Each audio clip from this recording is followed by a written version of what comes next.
All for one and one for all is the motto for these retired military officers who are marking the 42nd anniversary of a voyage which started with a 3-year non-degree regular combatant cadet training at the NDA in July 1980.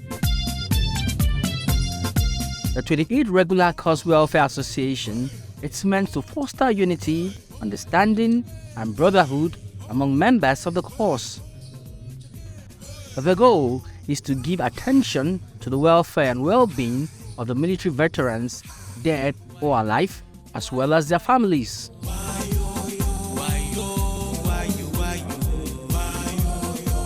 The anniversary celebration has brought them and their spouses together from far and near to reconnect, unwind, dine, and rekindle memories of their meritorious service in the Nigerian Armed Forces.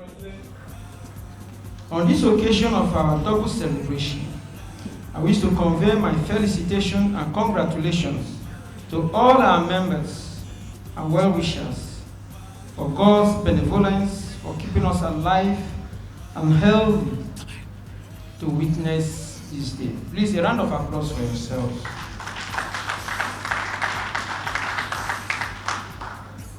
Surely, this is the Lord's doing, and it is marvelous in our sight.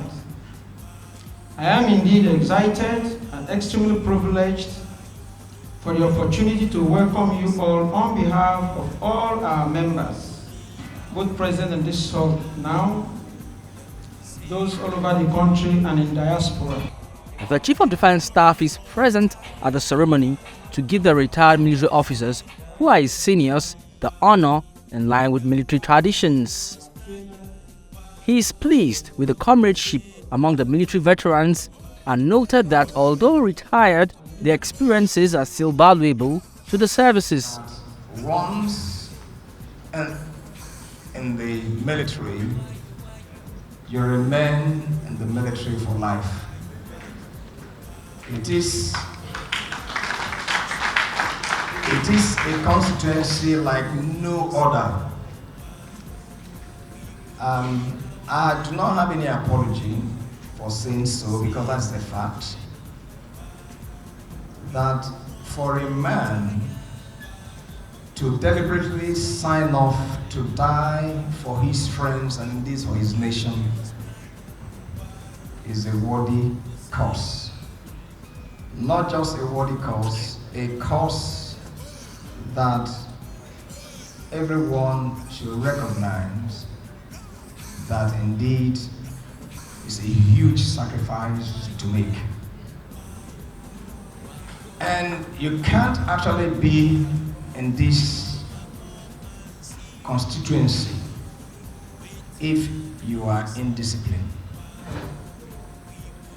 It takes guts to know that your next step forward could lead to your death, and yet you decide to move forward. It is only the military man who, in the face of danger, will tell every other person to go back while he goes to take the bullet on their behalf. That is something we need to ponder upon. It is actually not something to be taken lightly.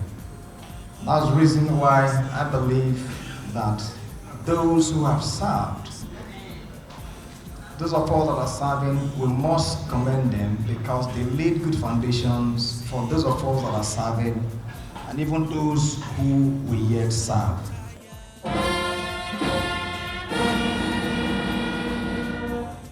One after the other, some of the deserving military veterans file out to be recognized by the association.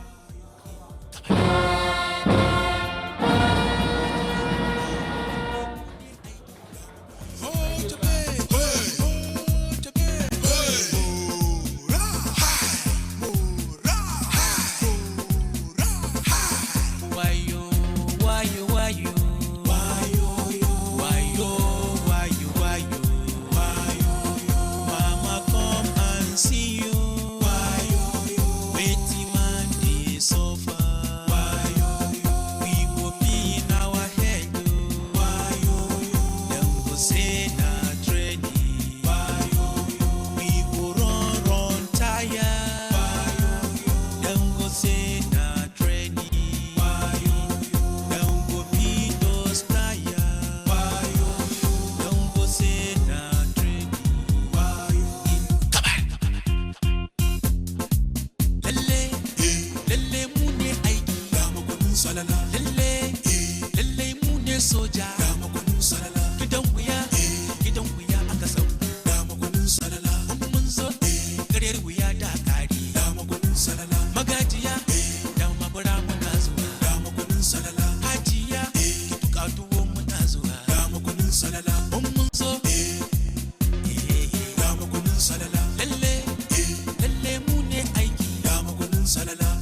I want to thank him from the bottom of my heart for what he has done and the manner in which he has done it. And he has promised me that so long as the Lord keeps him, he's not going to leave us, not going to leave his brother. And if he's not leaving me, he's not leaving us. So again, I thank you, thank you. What you have done is awesome, and I really appreciate it. God bless you mightily, God bless you richly. My prayer for you today is that you finish well and you finish strong. And your name will be written in the annals of history. That one boy from Alioko came, saw, and conquered. So shall he be in the mighty name of Jesus. Amen.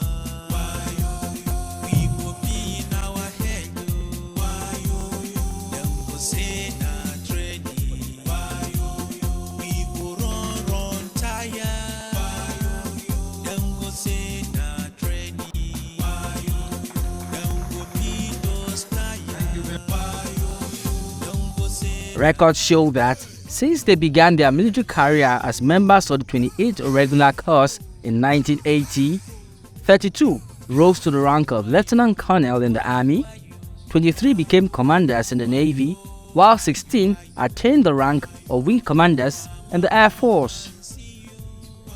Progressing further, 19 members of the Corps got to the rank of Colonel in the Army, 20 rose to the enviable rank of Captain in the Navy, and 13 attained the rank of Group Captain in the Air Force.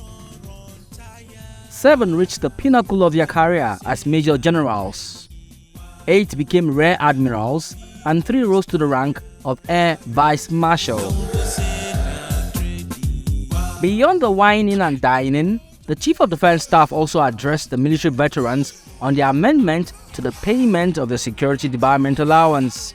The reason I say this is Security Department allowance, the policy that brought it into being was signed on the 9th of November 2017. And the provisions made therein catered for those who retired from that day onwards. And of course, I'm glad that General Ten Long, when he was making his remark, touched on policies generally that certainly might not be the best. There will always be room for correction. And so it took the magnanimity of the Commander-in-Chief, of course a representation that was made to him by the minister, and he was magnanimous enough to look at it again and made the approval that everyone who once served the military should be catered for. And I think that that is something that I believe is legendary, must be commended rather than having to vilify those who are making effort to ensure that the entitlements as enunciated by virtue of that approval is made. We who had retired before 2017, when the debarment was paid and we were excluded, we were certainly concerned. The real meaning of the debarment is that states on retirement will pay for our competencies and our skills, that in retirement we will not negatively use our skills and competencies. If the debarment has now become discriminative, does it mean that those who retired before 2017 would use their skills as they wish? The answer is no. So we thank the magnanimity of the President and Commander-in-Chief, the Minister, the Honorable Minister of Defense, and the Chief of Defense Staff, and the whole veteran community for staying the course and for having the necessary patience for this debarment policy to be changed and to capture everyone. At the end of the day, the military veterans beamed with smiles, reveling in nostalgia.